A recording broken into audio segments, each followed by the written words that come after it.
Okay, covert narcissists come out when a person is under extreme stress or they're just faking the whole time. So it's not necessarily one thing that like comes out or like ebbs and flows. You either got it or you don't. But typically it can be like sedated or pushed down to be able to appear better in society. A lot of times that happens. I don't know if he's changed. He doesn't speak with me. A big part of it, like a lot of times in narcissism, you want to be able to see a demonstration of them changing, and they'll normally just say, oh, I'm changed, but they won't actually show it. They won't actually demonstrate it at the end of the day. Okay. He's still messaging, trying to get me to talk to him. I ignore. So what you want to think about is, instead of ignoring, you want to go ahead and block, because eventually he'll get through. Like, think of this like on your worst day ever, when you're feeling low, lonely, alone, like when you're at the place where you're like, I can't find love at all, you'll be tempted to respond. Narcissist knows this. A narcissist can connect with this. If I keep pressing this button, eventually something will fire up. Eventually something will work. Okay. How do covert narcissists do it? I feel like everything looks amazing on the outside, but some things are off. Yeah, 100%. They do not change. Some will even do the actions to trick you. A lot of times you'll see that, like, they'll get into therapy, they'll start working. So I was working with a client one time, and she was at the place where she was like, I'm done. Like, I don't want this relationship anymore. She communicated that to him and everything like this. And then, like, in the conversation, slipped and said something just like, and said something along the lines of like, it wouldn't have ever worked. Like, if it ever could have worked, like, it would have been like you getting into therapy and you working on yourself. The next day, he booked 6 months of therapy. The next day, you need to understand, like, if you give a narcissist a list, they will go ahead and check it off and be like, see, I'm healed. I'm perfect. I'm great. Take me back. Or you'll see them be like, hey, don't leave because I need you. This is my time of need. Like, let's work on this together. Like, you need to be able to take the relationship off the table if you want the narcissist to actually grow, heal, change, and develop. If you want that to even be a possibility, take the relationship away. Hey, that's great if you want to heal, but you can do that on your own. But I'm not going to be in your life while you do that. That's just on you. Like, that's just something that you have to grow with. I met a narcissist, resisted manipulation, blocked him. Now, a week later, he is in mental hospital. Hopefully, he'll change. Never know. The only thing you can change is you. What a narcissist do first finishes a relationship. Typically, he already goes to the next one he has lined up. If they cheat with just one person over years, is that narcissistic? Kids he texts once a month, says he's trying. So the biggest thing I would say there out of what you just said is says he's trying. I don't care. Talk is cheap. At the end of the day, there's a lot of narcissists that are trying, but what are they actually doing? Okay, there's a big difference.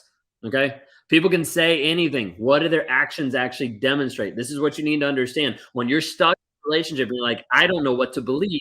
At this point, you have to be able to see, hey, this person is manipulating because they're saying one thing, but they're demonstrating something else. How does the person in your life, the toxic person in your life, how do they demonstrate love?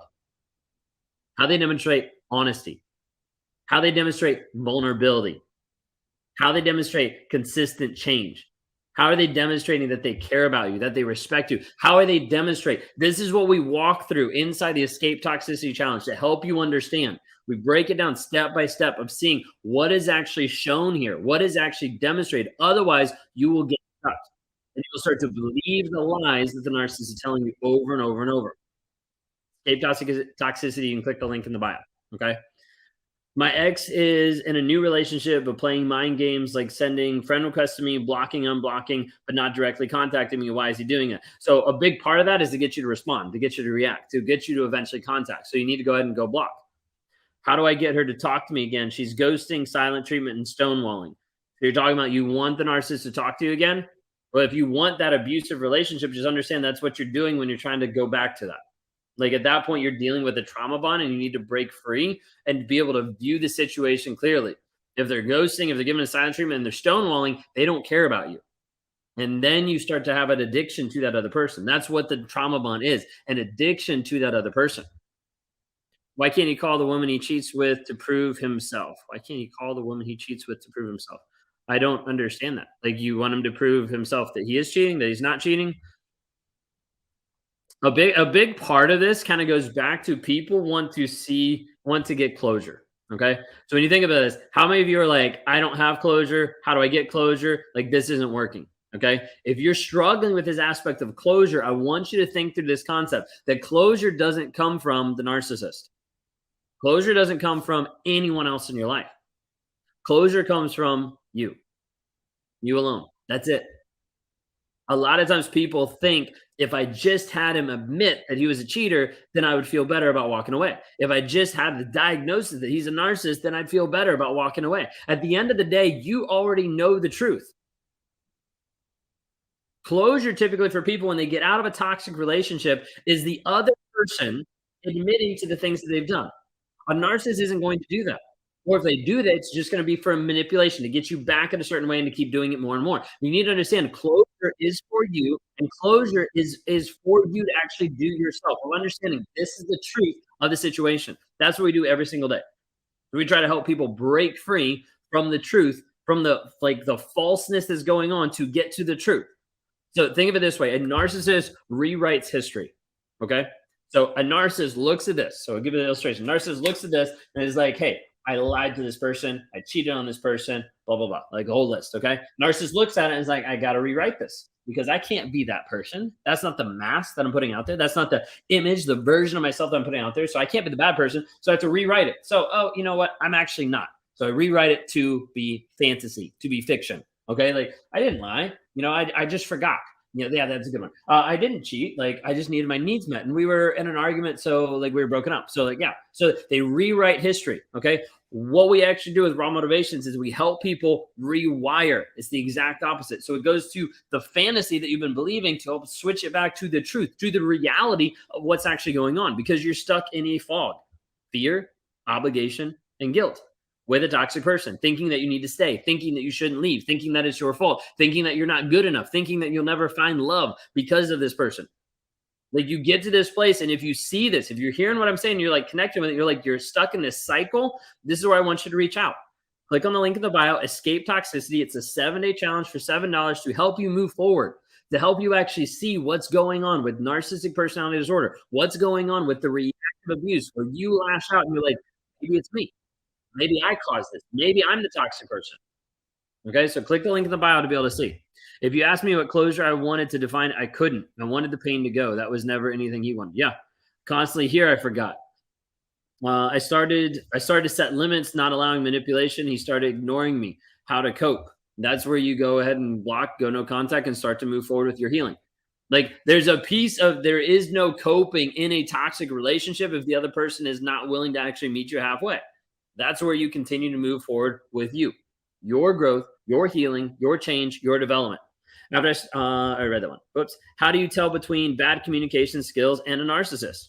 Honesty, vulnerability, consistent change. Now, does that define a narcissist? No, I'm just defining a toxic relationship. If you don't have someone that's honest, if you don't have someone who's consistently changing and growing, if you don't have someone that's vulnerable, you're in a fantasy.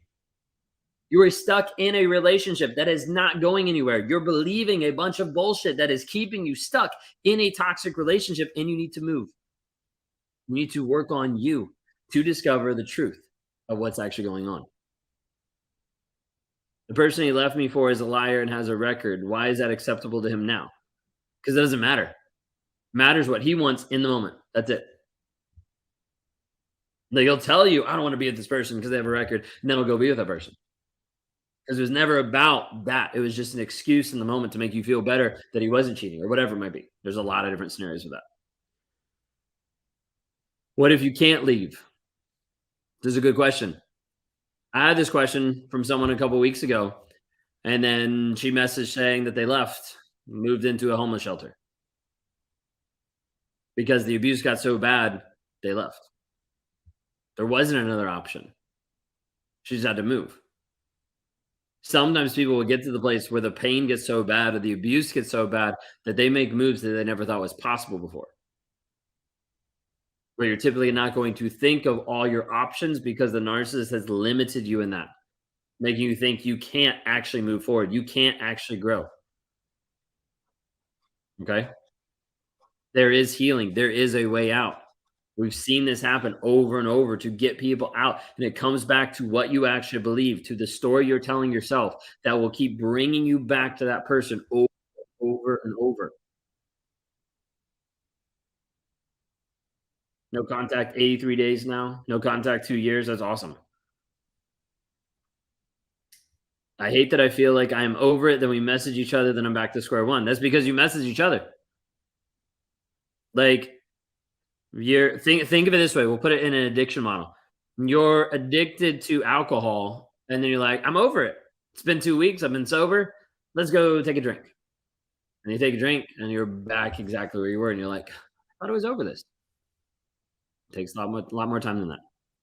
Last 2 years we were together, I kept telling me that he was treating, like someone he hates. When I was discarded, I realized how true, and my words were the past 2 years. Yeah, 100%. What does it mean when they finally do break down and cry? Is it manipulation? Typically for a narcissist, it is. There's sometimes people talk about narcissistic injury. I see that a lot less than what people think that they're actually doing. Sometimes it could be narcissistic collapse. Again, that's a lot less than what people actually think is out there. There's a piece of it that's like, oh crap, like I'm out of options. Like there's a lot of different things. Typically, it's not because they actually are sad that what they did was wrong. Okay. Yeah, fake crying, absolutely. The fake crying happens a lot. He said he don't care, gave me betrayal trauma and STD. He's 50 and you can't teach an old dog new tricks. Yeah, a lot of times they do not care. I walked out the front doors. My narcissist ex screamed at me over multiple cameras. It is possible. 100%. Got to stay on your toes with addiction. 6 months, no contact. He reached out, begging for me back, saying he's changed. Yeah, you'll see this happen. And the thing is, because you're not at the place, well, maybe not you, but I'm just saying in general, like because you're not at the place that you've actually worked on getting clear of the truth every single day of who you are, of the direction you're going, of the people in your life, you'll typically accept them back. You'll typically go back because the trauma bond hasn't been completely broken. It still has an effect on you, it still pulls you back.